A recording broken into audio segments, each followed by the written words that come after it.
Incharge మంత్రి శ్రీధర్ బాబు మనకి లైన్లో వచ్చారు, అందుబాటులోకి వచ్చారు. ఒకసారి మాట్లాడదాం. మంత్రి గారు నమస్తే అండి. నమస్కారం అండి సార్, నిజంగా ఘోర విషాదం అని చెప్పాలి. సో ఈ అతి వేగంతో వచ్చే ఈ టిప్పర్లు, వాటి వేగ నియంత్రణ ఉండదు, వాటికి విజిలెన్స్ ఉండదు అనేది ప్రధానంగా వినిపిస్తున్న పరిస్థితి.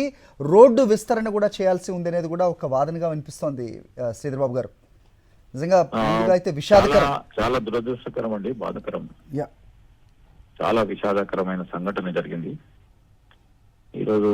సంఘటనకు సంబంధించి మీకు పూర్తి స్థాయిలో వివరాలు, ప్రత్యేకించి ఆ టిప్పర్ వేగవంతంగా రావటం, దాంట్లో కంకర తీసుకుపోవటం, దూసుకుపోవటం, ఆర్టీసీ బస్ ప్రయాణికులకు సంబంధించి చాలా మంది ప్రాణాలు కోల్పోవటం, అదే ఇంకొద్ది మంది ఇప్పుడు వివిధ హాస్పిటల్లో చికిత్స పొందుతా ఉన్నారు.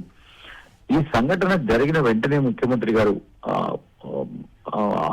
అధికారులకు ఆదేశించి వెంటనే 5 minutes లోనే పోలీసు యంత్రాంగం, రెవెన్యూ యంత్రాంగాన్ని అంతా కూడా అక్కడికి అప్రమత్తం చేయడం జరిగింది. వెంటనే గాయపడ్డ వారిని అందరినీ కూడా హాస్పిటల్కి తరలించి, మరి మధ్యదారులు కొంతమంది చనిపోవటం, మొత్తము పెద్ద ఎత్తున ఈ సంఘటన జరగటం అనేది చాలా దురదృష్టకరం. ఎవరు కూడా దీన్ని ఉపేక్షించేది కూడా లేదు. కానీ స్పీడ్ గా వచ్చే నియంత్రణకు సంబంధించి దాన్ని కూడా రెగ్యులేషన్ చేయడానికి ఇటు పక్కన ట్రాన్స్పోర్ట్ అధికారులు, పోలీస్ అధికారులు కూడా తప్పదైన సంఘటనలను సంబంధించిన అంశం విషయంలో చాలా సీరియస్ గా కూడా తీసుకుంటాం. రెండోది, రోడ్డు విషయానికి మీరు అడిగినప్పుడు, రోడ్డుకి సంబంధించి మా ప్రభుత్వం ఏర్పాటైన వెంటనే కొద్ది నెలలోనే దానికి సంబంధించిన నిధులు ఏర్పాటు చేసుకొని వెడల్పు కార్యక్రమం చేయాలి. తప్పకుండా ఈ ప్రధానమైన రహదారి ఏంది, అటు కర్ణాటకకి వివిధ పరిశ్రమలకు కూడా మరి ఒక ప్రధానమైన రహదారి అది. ఆ రహదారి విషయంలో నిధులు కేటాయింపు చేసి ముందుకెళ్తా ఉన్న తరుణంలో ఎవరో గ్రీన్ ట్రిబ్యునల్ లో కేసు వేయడంతో ఆ గ్రీన్ ట్రిబ్యునల్ స్టే ఇవ్వటం వలన ఆ రహదారి పనులు మొదలుపెట్టిన అన్నిటిని కూడా ఆపటం జరిగింది. సో ఆ గ్రీన్ ట్రిబ్యునల్ సంబంధించి వారు లేవనెత్తిన అంశాల విషయంలో ప్రతి వారం కూడా మా అధికారులు ఒక పక్షాన, ఆర్ఎన్బి అధికారులు, అదేవిధంగా రెవెన్యూ యంత్రాంగాలు పూర్తి స్థాయిలో, ఎందుకంటే చాలా ముఖ్యమైన రహదారి, దీనికి సంబంధించి వెంటనే ఒక కార్యాచరణ తీసుకోవాలని మా వరకు ప్రయత్నం చేస్తూ అందరితో కూడా, స్టేక్ హోల్డర్స్ తో కూడా, ఎవరైతే వారికి ఈ అనుమానాలు ఉన్నాయో చెట్ల గురించి, వీటి గురించి, వాటి గురించి, వాటితో కూడా సంప్రదింపు చేస్తా ఉన్నారు. సో అక్కడ వచ్చింది చిన్న ఇష్యూ. సరే, ఆ రహదారి వెడల్పు చేయాల్సిన అవసరం, బాధ్యతనే మా ప్రభుత్వం గుర్తించి ఒక కార్యాచరణ తీసుకుని ముందుకెళ్తా ఉన్న తరుణంలో ఈ దుర్ఘటన జరిగింది. రైట్ శ్రీధర్ బాబు గారు, సో నిజంగా అంటే ఇలాంటి ఘటనలు జరిగినప్పుడు రైట్ ఆర్ రాంగ్ ఎవరైనా సరే ప్రభుత్వాన్నే ప్రశ్నిస్తుంటాం. సో మనకి తెలిసిందే ఆ విషయం, మీకు కూడా తెలిసిందే. మీరు చెప్పినట్టుగా గ్రీన్ ట్రిబ్యునల్ వాళ్ళు ఆ ట్రైబ్యునల్కి వెళ్ళటంతో ఆలస్యం జరుగుతుందని చెప్తూ ఉన్నారు.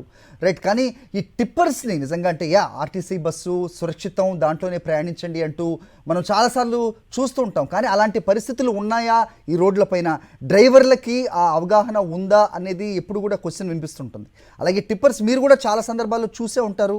యూ క్యాన్ డినై దట్ మంత్రి గారు. అంటే బంజారాహిల్, జూబ్లీ హిల్స్ లాంటి ప్రాంతాల్లో కూడా ఈ టిప్పర్లు పెద్ద పెద్ద బోర్డర్స్ వేసుకుని వెనక ఎలాంటి క్లోజ్ చేయకుండా కూడా ఎత్తైన ప్రాంతాలకే వెళ్తూ ఉంటాయి. సో వెనక వెళ్లే వాళ్ళు ప్రాణాలు అరచేతిలో పెట్టుకునే సిచ్యువేషన్ చాలా సందర్భాల్లో మనకు కనిపిస్తుంటుంది. విజిలెన్స్ కంపల్సరీ ఉండాలి సార్ మంత్రి గారు. తప్పకుండా అండి, విజిలెన్స్ రెగ్యులేషన్ కూడా ఉండాల్సిన అవసరం ప్రకారమే ఈ రోజు అనేక చర్యలు తీసుకుంటా ఉన్నారు ట్రాన్స్పోర్ట్ డిపార్ట్మెంట్ కు సంబంధించిన అధికారులు, మంత్రి గారు కూడా. సో ఈ ఘటన మనకు నేర్పించిన కొన్ని పాఠాలు కూడా ఖచ్చితంగా కూడా ముందుకు తీసుకెళ్తాం. ఇంకా కూడా ఏ విధమైన సంఘటన జరగకూడదు అనే ప్రయత్నాలు కూడా తప్పకుండా చేయడం జరుగుతుంది. ఈ సంఘటనకు సంబంధించి వెంటనే కలెక్టర్స్ తో కూడా ఎందుకు జరిగింది, ఏ విధంగా జరిగింది, ఒక మెజిస్ట్రేట్ ఎంక్వైరీ వేయాలని ముఖ్యమంత్రి గారు కూడా చెప్పడం జరిగింది. దీనికి సంబంధించి ఇప్పుడే మా పిసిసి అధ్యక్షుల వారు కూడా మరి సంఘటనకు సంబంధించిన వివరాలు వెంటనే ప్రభుత్వం తరఫు నుంచి చేసే చర్యలు కూడా వారు తెలుసుకోవడం వెంటనే మా వరకు మా చర్యలు తీసుకుంటా ఉన్నాం. మేము ఇంకా ఎవరైతే ఇంజూర్ అయి ఉన్నారో వారికి అన్ని విధాల వైద్య సౌకర్యాల నుంచి మరి ముందుకు తీసుకెళ్లే కార్యక్రమం చేస్తాం. చివరి ప్రశ్న సార్, అంటే ఈ వార్త తెలిసిన వెంటనే ముఖ్యమంత్రి రేవంత్ రెడ్డి గారు వెంటనే అక్కడికి చేరుకోవాలి, అందుబాటులో ఉన్న మంత్రులను కూడా ఆదేశించినట్టు పొన్నం ప్రభాకర్ ఆల్రెడీ అక్కడికి చేరుకున్నట్టు కూడా వార్త చూసాను sir. Is it too early? If it is not too early, ఎలాంటి ఏదైనా కాంపెన్సేషన్ ఏదైనా ప్రకటించే అవకాశం ఉందా శ్రీధర్ బాబు గారు? అంటే ముఖ్యమంత్రి గారు సమీక్ష చేస్తా ఉన్నారు. వివరాలు తీసుకున్నా వెంటనే మేము ఇప్పుడు కూడా మరి వారు ప్రకటన చేయడం జరుగుతుందండి. థ్యాంక్ యూ అండి అందుబాటులోకి వచ్చినందుకు శ్రీధర్ బాబు గారు. నమస్కారం. ధన్యవాదాలు. మంత్రి శ్రీధర్ బాబు, రంగారెడ్డి జిల్లా ఇన్ఛార్జ్ మంత్రిగా ఉన్న శ్రీధర్ బాబు గారితో ప్రస్తుతం మనం మాట్లాడడం జరిగింది.